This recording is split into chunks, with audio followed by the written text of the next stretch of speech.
Hi my dear students, మనకి next lesson వచ్చి 7th lesson. 6th lesson వరకు complete అయింది. 7th లెసన్ వచ్చి మీకు moving charges and magnetism. Moving charges and magnetism, చలించే ఆవేశాలు, అయస్కాంతత్వం. ఓకేనా? ఈ లెసన్ నుంచి మీకు 6 మార్క్స్ వెయిటేజ్ ఉంది. 2 + 4 అంటే 4 మార్క్స్ క్వశ్చన్ ఒకటి, 2 మార్క్స్ క్వశ్చన్ ఒకటి. యాక్చువల్గా అయితే 6 మార్క్స్ వెయిటేజ్. ఓకేనా?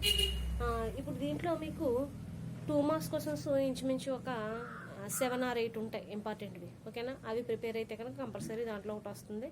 నెక్స్ట్ అలాగే 4 మార్క్స్ క్వశ్చన్స్లో బయోట్ స్టావర్ట్ నియమం. ఓకేనా? ఫస్ట్ ఇంపార్టెంట్ క్వశ్చన్ అది.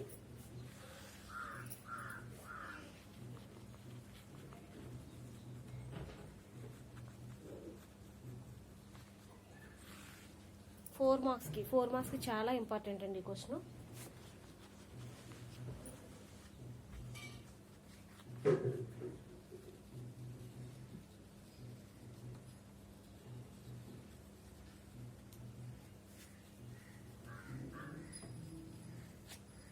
బయోట్ స్టావర్ట్ నియమం. ఓకేనా? బయోట్ స్టావర్ట్స్ లా. దీంట్లో ఏంటంటే ఇప్పుడు మనం దీంట్లో మూవింగ్ ఛార్జెస్ అండ్ మ్యాగ్నెటిజం. ఓకేనా? మూవింగ్ ఛార్జ్ అంటే ఆవేశం. మనం ఇంతకు ముందు చూసాం, ఎలక్ట్రిక్ ఫీల్డ్లో చూసాం మనం. ఛార్జ్ అంటే ఒక బ్యాటరీ తీసుకున్నాం అనుకోండి, దానికి పాజిటివ్ ఛార్జ్, నెగిటివ్ ఛార్జ్ ఉంటుంది. అలాగే ఇప్పుడు మ్యాగ్నెట్ తీసుకున్నాం అనుకోండి. ఒక మ్యాగ్నెట్ తీసుకుంటే కనుక ఆ మ్యాగ్నెట్కి 2 పోల్స్ ఉంటాయి. ఒకటి నార్త్ పోల్ అయితే 2 సౌత్ పోల్. ఓకేనా? North pole opposite poles are attractive, same poles are repel. ఓకేనా? అంటే విజాతి ధ్రువాలు అనేవి ఏం చేస్తాయి? ఆకర్షించుకుంటాయి. సజాతి ధ్రువాలు అనేవి వికర్షించుకుంటాయి. ఓకేనా? తెలుసు కదా మీకు అందరికీ, అది మినిమం బేసిక్స్ అవి. ఇప్పుడు దీంట్లో ఏం చేస్తామంటే మ్యాగ్నెటిజం, బయోట్ సావర్ట్ నియమం. ఓకేనా? బయోట్ సావర్ట్ క్లాస్లో ఏం చేస్తామంటే ఒక తీగ తీసుకుంటాం మనం, ఒక స్ట్రింగ్. ఆ స్ట్రింగ్ తీసుకున్నప్పుడు ఆ స్ట్రింగ్ యొక్క పొడవు డిఎల్. ఓకేనా? మనం తీసుకున్న ఈ స్ట్రింగ్ తీగ యొక్క పొడవు డిఎల్, లెంగ్త్. ఓకేనా? దాంట్లో పాస్ అయ్యే కరెంట్ వచ్చి ఐ. దాంట్లో పాస్ అయ్యే కరెంట్ని మనం ఐతో డిఫైన్ చేసుకుంటాం కదా. సో దీంట్లో పాస్ అయ్యే కరెంట్ వచ్చి ఐ. ఓకేనా? ఐ అయితే సంథింగ్ పీ డిస్టెన్స్లో మనం సంథింగ్ ఆర్ డిస్టెన్స్లో పీ అనే పాయింట్ని తీసుకుంటాం. మనం ఏం చేస్తాం? సంథింగ్ ఆర్ డిస్టెన్స్లో, ఇక్కడ నుంచి ఇక్కడికి ఆర్ డిస్టెన్స్లో పీ అనే పాయింట్ తీసుకున్నాం. ఓకేనా? ఈ పీ అనే పాయింట్ ఈ స్ట్రింగ్తో చేసే యాంగిల్ ఎంత అంటే డి థీటా అని చూపించుకుంటాం కదా మనం. యాక్చువల్గా దీంతో చేసే యాంగిల్ డి థీటా. ఓకేనా? అంటే ఇప్పుడు మనం ఏం చేసాం, మనకి ఇక్కడ మ్యాగ్నెటిజంని మనం డీబీతో డిఫైన్ చేసుకుంటాం మనం. ఓకేనా? Total magnetism. Okay? Magnetic field strength definition ఏంటంటే బయోట్ సావర్ట్స్ నియమం. బయోట్ సావర్ట్స్ లా డెఫినేషన్ ఏంటంటే మనకి మ్యాగ్నెటిక్ ఫీల్డ్ స్ట్రెంత్ డీబీతో డిఫైన్ చేసుకుంటాం మనం. మ్యాగ్నెటిక్ ఫీల్డ్ స్ట్రెంత్ డీబీతో డిఫైన్ చేసుకుంటాం. అయస్కాంత క్షేత్ర తీవ్రత. ఓకేనా? అయస్కాంత క్షేత్ర తీవ్రత dB, magnetic field strength. DB is directly proportional to the current. దీంట్లో పాస్ అయ్యే కరెంట్కి ఇది ఎలా ఉంటుంది? Directly proportional. అంటే magnetic field strength dB is directly proportional to the current I. Okay? Next magnetic field strength dB is directly proportional to the length of the string dl, where dl is the length annam kada. So dl is the length of the string. Magnetic field strength అయస్కాంత క్షేత్ర తీవ్రత అనేది విద్యుత్ ప్రవాహానికి అనులోమానుపాతంలో ఉంటుంది.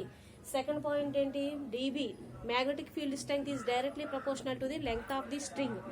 ఆ తీగ యొక్క పొడవుకి అయస్కాంత క్షేత్ర తీవ్రత అనేది అనులోమానుపాతంలో ఉంటుంది. This is the second equation. ఓకేనా? మనకి ఏమంటున్నాం మనం? థర్డ్. నెక్స్ట్ యాంగిల్ అన్నాం కదా, డి థీటా. ఓకేనా? Magnetic field strength is directly proportional to the sine of the angle. So dB is directly proportional to sine theta. యాక్చువల్గా థీటా అనేది ఏంటి? యాంగిల్. అండ్ మనం ఇక్కడ ఏం చెప్తున్నాం మనం? DB magnetic field strength is directly proportional to the sine. ఓకేనా? Sine of the angle, sine theta. ఓకేనా? అయస్కాంత క్షేత్ర తీవ్రత అనేది సైన్ కోణానికి అనులోమానుపాతంలో ఉంటుంది. అయస్కాంత క్షేత్ర తీవ్రత అనేది ఏముంటుంది? సైన్ యొక్క కోణానికి అనులోమానుపాతంలో ఉంటుంది. ఓకేనా? ఇక్కడ 3 పాయింట్స్. నెక్స్ట్ ఇక్కడ ఆర్ అనేది ఏంటి? డిస్టెన్స్ కదా. R is the distance. So 4th point ఏంటంటే magnetic field strength is magnetic field strength is inversely proportional 1 by r square. Magnetic field strength is inversely proportional to the square of the distance. So dB proportional to 1 by r square. Magnetic field strength is inversely proportional to the square of the distance. ఓకేనా, వాటి మధ్య దూర వర్గానికి విలోమానుపాతంలో ఉంటుంది. అయస్కాంత క్షేత్ర తీవ్రత అనేది దీని మధ్య దూర వర్గానికి ఏమవుతుంది, విలోమానుపాతంలో ఉంటుంది. దూరం యొక్క వర్గం, అందుకని ఏమంటున్నాం మనం, r స్క్వేర్ అయింది. ఓకేనా, అంటే ఇప్పుడు ఈ 4 పాయింట్స్ మనం డెఫినేషన్ కింద రాస్తాం. ఓకేనా, బయోట్ సావర్ట్స్ లాలో డెఫినేషన్ ఏంటి మనకి, డివి అయస్కాంత క్షేత్ర తీవ్రత అనేది దానిలో ప్రవహించే విద్యుత్ ప్రవాహానికి అనులోమానుపాతంలో ఉంటుంది అని రాసి డివి ప్రపోర్షనల్ టు ఐ. నెక్స్ట్ అలాగే ఏమంటాం, అయస్కాంత క్షేత్ర తీవ్రత అనేది దాని యొక్క పొడవుకి అనులోమానుపాతంలో ఉంటుంది. Magnetic field strength is directly proportional to the strength of the length of the string. Okay, so చూడండి ఈ 4 డెఫినేషన్స్ నుంచి మనం ఏం రాసుకొచ్చాం మనం. నెక్స్ట్ థర్డ్ ఏంటి మనకి, dB is directly proportional to the sine of the angle. ఓకేనా, అయస్కాంత క్షేత్ర తీవ్రత అనేది సైన్ యొక్క కోణానికి అనులోమానుపాతంలో ఉంటుంది. నెక్స్ట్ అలాగే ఏమన్నా, magnetic field strength is inversely proportional to the square of the distance. ఓకేనా, అయస్కాంత క్షేత్ర తీవ్రత అనేది ఎలా ఉంటుంది మనకి, దూరం యొక్క వర్గానికి విలోమానుపాతంలో ఉంటుంది. ఓకేనా, ఇప్పుడు ఈ 4 ఈక్వేషన్స్ నుంచి మనం ఏం రాసుకోవచ్చు, dB proportional to I and dB proportional to dl and dB proportional to sin theta. So ఏం రాసుకోవచ్చు మనం, dB proportional to I dl sin theta రాసుకోవచ్చు కదా. అంటే ఏమవుతుంది, dB is proportional to I dl sin theta. I dl sin theta by this is inversely proportional కాబట్టి ఏమవుతుంది, by r square. r square. ఓకేనా, అంటే మనకి ఏమొచ్చింది ఇక్కడ, మనకి dB proportional to I dl sine theta by r square వచ్చింది. ఓకేనా, ఇక్కడ ప్రపోర్షనల్ తీయాలంటే సంథింగ్ కాన్స్టెంట్ ఏదో రాసుకుంటాం కదా మనం. ఆ కాన్స్టెంట్ ఏంటంటే మనకి dB is equal to μ0 by 4π, μ0 by 4π into I dl sine theta by r square. dB equal to ఏంటి, μ0 by 4π into I dl sine theta by r square. ఓకేనా, ఇక్కడ μ0 by 4π is the constant, μ0 by 4π is the constant. దాని value ఏంటంటే 10⁻⁷. ఓకేనా, దీని value ఏంటంటే wear μ0 by 4π equal to 10⁻⁷. ఓకేనా, అర్థమైంది కదండి. బయోట్ సావర్ట్స్ లా అని చెప్పేసి మీకు 4 మార్క్స్ క్వశ్చన్స్ అడుగుతాడు. 4 మార్క్స్ అడిగినప్పుడు ఏం రాస్తారంటే, definition magnetic field strength is directly proportional to the current flowing. ఓకేనా, దాంట్లో ఫ్లో అయ్యే కరెంట్కి ప్రపోర్షనల్గా ఉంటుంది. నెక్స్ట్ అలాగే ఉంది, magnetic field strength is directly proportional to the length of the string.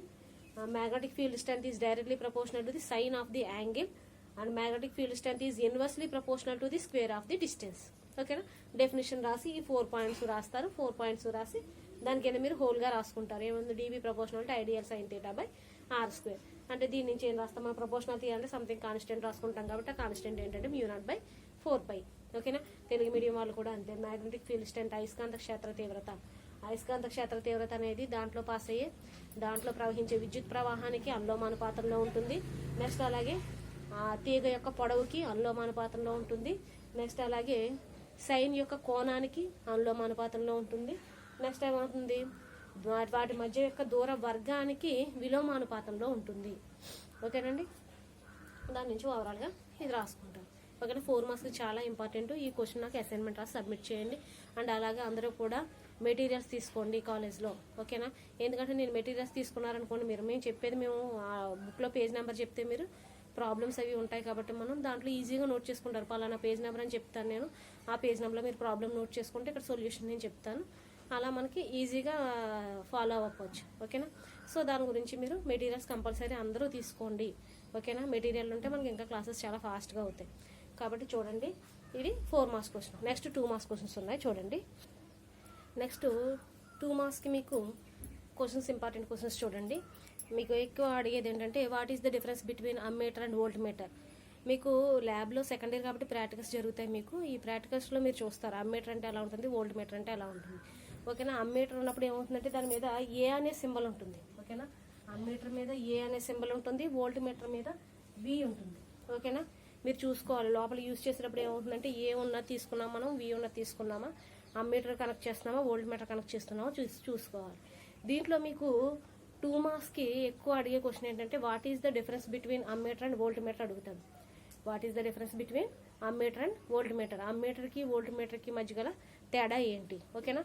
మీరు 2 మార్క్స్ కాబట్టి మినిమం 2 రాసినా సరిపోతాయి, 3 రాసుకుంటే ఇంకా మంచిది. ఓకేనా. చూడండి,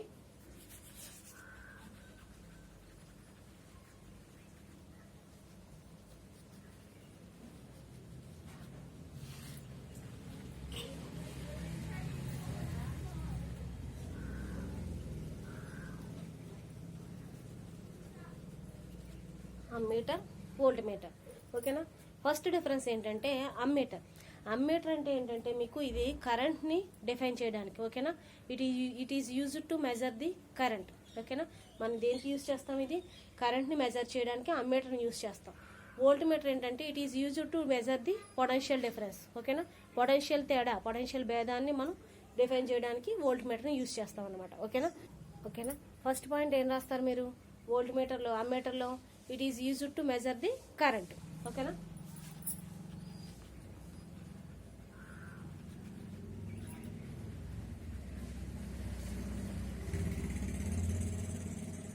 it is used to measure the current. ఓకేనా. విద్యుత్ ప్రవాహాన్ని కొలవడానికి ఉపయోగిస్తారు.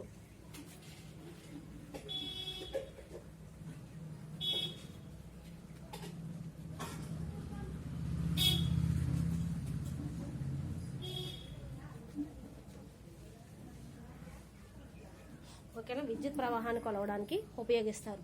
Next volt meter. It is used to measure the potential difference.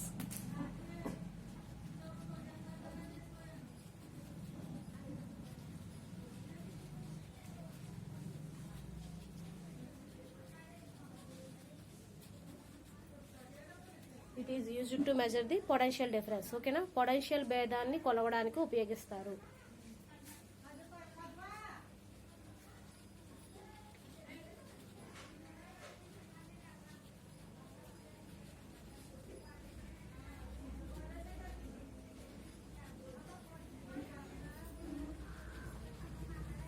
ఓకేనా. పొటెన్షియల్ భేదాన్ని కొలవడానికి ఉపయోగిస్తారు. ఓకేనా. మెటీరియల్స్ తీసుకోవడం వల్ల మెయిన్ యూజ్ ఏంటంటే ఇవన్నీ 2 మార్క్స్ అన్ని మీరు డైరెక్ట్ దాంట్లో ఎక్స్ప్లెయిన్ చేసుకోవచ్చు. ఓకేనా. చూడండి, volt meter, ammeter it is used to measure the current and volt meter it is used to measure the potential difference. ఇది పొటెన్షియల్ డిఫరెన్స్ని కొలవడానికి ఉపయోగిస్తుంటే దీన్ని ఏం చేస్తున్నాం మనం? విద్యుత్ ప్రవాహాన్ని కొలవడానికి ఉపయోగిస్తున్నాం. ఓకేనా. నెక్స్ట్ సెకండ్ పాయింట్ ఏంటంటే, సెకండ్ పాయింట్ చూడండి, మనకి resistance of ideal ammeter is 0. Resistance of ideal volt meter is infinity. ఓకేనా. అంటే ఆదర్శ అమ్మీటర్ యొక్క నిరోధం ఎంత అంటే ఇక్కడ 0. ఇక్కడ ఏమిటంటే ఆదర్శ వోల్ట్ మీటర్ యొక్క నిరోధం ఇన్ఫినిటీ. ఓకేనా. చూడండి, రాయండి. Resistance of ideal ammeter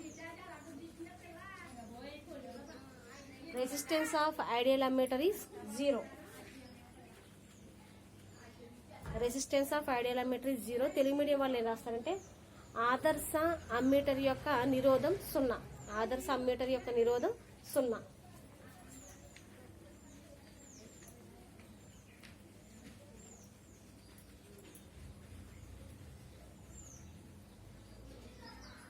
okay. Next resistance of ideal volt meter is infinity.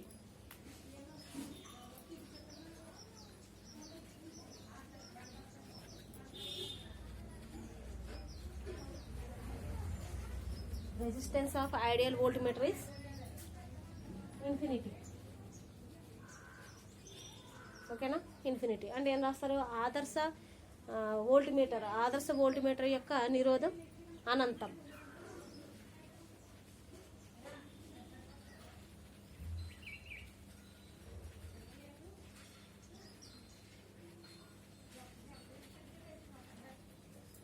ఆదర్శ వోల్ట్ మీటర్ యొక్క నిరోధం అనంతం. ఓకేనా. చూడండి, నెక్స్ట్ ఈ 2 పాయింట్స్ రాసుకున్నా మీకు 2 మార్క్స్ పడతాయి. ఓకేనా. అంటే ఏంటి? It is used to measure the current and it is used to measure the potential difference. ఇది కరెంట్ని కొలవడానికి, అది పొటెన్షియల్ డిఫరెన్స్ని కొలవడానికి. నెక్స్ట్ అలాగే resistance of ideal ammeter is 0. Resistance of ideal volt meter is infinity. దీని యొక్క నిరోధం 0 అయితే దాని యొక్క నిరోధం అనంతం. ఓకేనా. నెక్స్ట్ దీంట్లోనే మీకు థర్డ్ పాయింట్ చూడండి. నెక్స్ట్ థర్డ్ పాయింట్ ఏంటంటే మీకు ఇంతకుముందు మనం శ్రేణి సంధానం సమాంతర సంధానం చూసాం కదా. ఓకేనా. అంటే ప్యారలల్ సిరీస్ ప్యారలల్. ఓకేనా. సిరీస్ ప్యారలల్ చూసాం కాబట్టి దాంట్లో it is connected in series. మనం సర్క్యూట్లో కనెక్ట్ చేస్తే అమ్మీటర్ని ఎలా కనెక్ట్ చేస్తామంటే సిరీస్లో కనెక్ట్ చేస్తాం. It is connected in series, it is connected in parallel. Third point, it is connected in series, it is connected in parallel.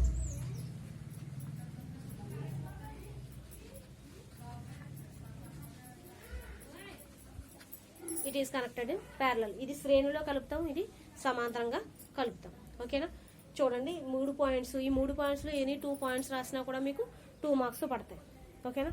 Next దీంట్లోనే మీకు ఇంకొకటి 2 మార్క్స్ క్వశ్చన్స్ 2 ఉన్నాయి. అదొకటి చూడండి ఒకసారి.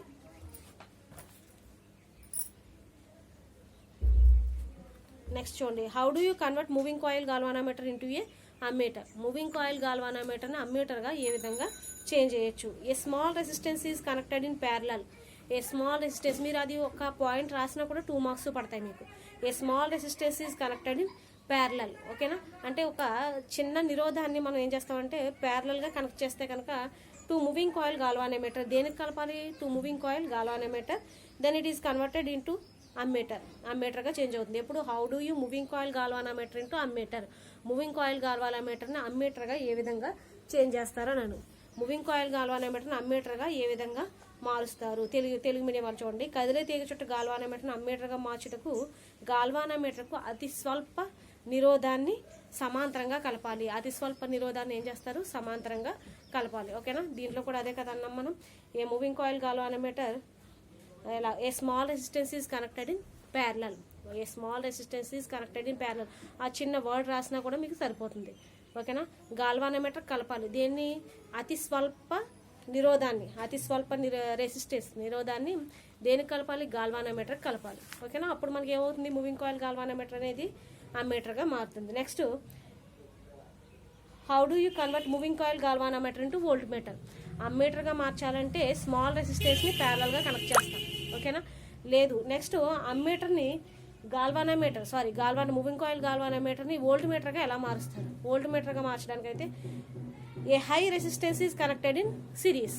ఏ high resistance is connected in series. అదేం చేస్తాం, a low resistance is connected in parallel. అమ్మీటర్గా మార్చాలంటే కనుక స్మాల్ రెసిస్టెన్స్ని ప్యారలల్గా కనెక్ట్ చేస్తే కనుక మూవింగ్ కాయిల్ గాల్వానోమీటర్ అనేది అమ్మీటర్గా మారుతుంది. లేదు, వోల్ట్ మీటర్గా మార్చాలంటే ఏమవుతుంది, హై రెసిస్టెన్స్ని కనుక మనం సిరీస్లో కనెక్ట్ చేస్తే, హై రెసిస్టెన్స్ని మనం సిరీస్లో కనెక్ట్ చేస్తే ఏమవుతుంది, మనకి మూవింగ్ కాయిల్ గాల్వానోమీటర్ అనేది వోల్ట్ మీటర్గా కన్వర్ట్ అవుతుంది. ఓకేనా. తెలుగు మీడియం వాళ్ళకి కూడా అంతే. చూడండి, కదిలే తీగ చుట్టూ గాల్వానోమీటర్ వోల్ట్ మీటర్గా మార్చాలంటే గాల్వానోమీటర్కు అత్యధిక నిరోధాన్ని శ్రేణిలో కలపాలి. అత్యధిక నిరోధాన్ని ఏం చేయాలి, శ్రేణిలో కలపాలి. ఓకేనా. ఈ 3 క్వశ్చన్స్, ఈ 3 2 మార్క్స్ క్వశ్చన్స్ ఇందాక చెప్పిన బయోట్ సావర్ట్స్లా. ఓకేనా. ఆ క్వశ్చన్ నెక్స్ట్ 4 మార్క్స్ క్వశ్చన్ కదా అది. ఆ 4 మార్క్స్ క్వశ్చన్, ఈ 2 మార్క్స్ క్వశ్చన్ ఇదొకటి. మూవింగ్ కాయిల్ గాల్వానోమీటర్ని అమ్మీటర్గా ఏ విధంగా మారుస్తారు. How do you convert the moving coil galvanometer into ammeter అదొక question. How do you convert the moving coil galvanometer into voltmeter అదొక క్వశ్చన్. ఓకేనా. ఆ 3 2 మార్క్స్ క్వశ్చన్స్. నెక్స్ట్ అలాగే బయోట్ సావర్ట్స్లా ఫస్ట్ చెప్పిన టాపిక్ 4 మార్క్స్ క్వశ్చన్ అది. ఈ 4 questions కూడా నాకు అసైన్మెంట్ రాసి వాట్సాప్ గ్రూప్లో సబ్మిట్ చేయండి. అర్థమైంది కదండి. అర్థమైంది కదా. మనకి ఏంటి, అమ్మీటర్ మూవింగ్ కాయిల్ గాల్వానోమీటర్ని అమ్మీటర్గా మార్చాలంటే ఏం చేయాలి, ఏ small resistance is connected in parallel. ఓకేనా. అతి స్వల్ప నిరోధాన్ని సమాంతరంగా కలిపితే కనుక మనకి ఏమవుతుంది, మూవింగ్ కాయిల్ గాల్వానోమీటర్ అనేది అమ్మీటర్గా మారుతుంది. అదొక క్వశ్చన్. నెక్స్ట్ అలా మూవింగ్ కాయిల్ గాల్వానోమీటర్ అనేది వోల్ట్ మీటర్గా ఏ విధంగా మారుతుంది. ఓకేనా. దీంట్లో ఏం చేసాం, a high resistance is connected in series. ఓకేనా. అత్యధిక నిరోధాన్ని శ్రేణిలో సంధానం చేయడం వల్ల మనకి గాల్వానోమీటర్ అనేది వోల్ట్ మీటర్గా చేంజ్ అవుతుంది. ఓకేనా. అర్థమైంది కదా. నెక్స్ట్ మనం దీంట్లోనే యాంపియర్స్లా 4 మార్క్స్ అది కూడా అడుగుతాడు. నెక్స్ట్ క్లాస్లో మనం యాంపియర్స్లా డిస్కస్ చేసుకుందాం. ఓకేనా. అందరూ కూడా మర్చిపోకుండా మీ ఫ్రెండ్స్కి కూడా షేర్ చేయండి. మెటీరియల్స్ కంపల్సరీ అందరూ తీసుకోండి. ఓకేనా. మేము చెప్పేది మీకు అర్థం కావాలంటే మెటీరియల్ ఉండాలి మెయిన్. ఓకేనా. నేను చెప్పే రన్నింగ్ నోట్స్ రాస్తున్నారు. ఓకేనా. నేను ఏం చేస్తున్నాను, ఒక్కొక్కసారి మీకు పిక్స్ తీసి పెడుతున్నాను నేను కొంతమందికి. అర్థమవుతుందా? అంటే బోర్డు మీద విజిబుల్ కాకపోతే దాంట్లో చూసుకుంటారని చెప్పేసి. మీకు మెటీరియల్ ఉందనుకోండి దగ్గర, మనకి ఫాస్ట్గా మనం ఎక్స్ప్లెయిన్ చేసుకుంటూ ఉంటాం ఆ టాపిక్ మీద దాంట్లో ప్రిపేర్ అవుతారు, అసైన్మెంట్ రాసి సబ్మిట్ చేస్తారు, సరిపోతుంది. ఓకేనా? నేను ఇప్పటివరకు చెప్పిన క్లాస్ అనేది మన కాలేజ్ రీఓపెనింగ్ టైంకి అందరి దగ్గర కూడా మనకి ఈ నోట్స్ అనేది, రన్నింగ్ నోట్స్ అనేది అందరి దగ్గర ఉండాలి. మీకు అందరికీ ఫస్ట్ నుంచి చెప్తానే ఉన్నాను నేను. ఓకేనా? నెక్స్ట్ అలాగే అసైన్మెంట్ రాసినవి కూడా మీరు నాకు సబ్మిట్ చేయాలి కాలేజ్ రీఓపెనింగ్ రోజు. ఓకేనా? అందరూ కూడా గుర్తుపెట్టుకుని జాగ్రత్తగా నోట్స్లు మాత్రం జాగ్రత్తగా భద్రపరచుకోండి. అలాగే మెటీరియల్ కంపల్సరీ కాబట్టి మీరు మెటీరియల్ ఫీజు పే చేసి కాలేజ్లో మెటీరియల్స్ అనేవి తీసుకోండి అందరూ కూడా. ఓకేనా? మెటీరియల్ మాత్రం కన్ఫామ్గా అందరి దగ్గర ఉండాలి. ఓకేనా? Thank you all of you. See you in the next class.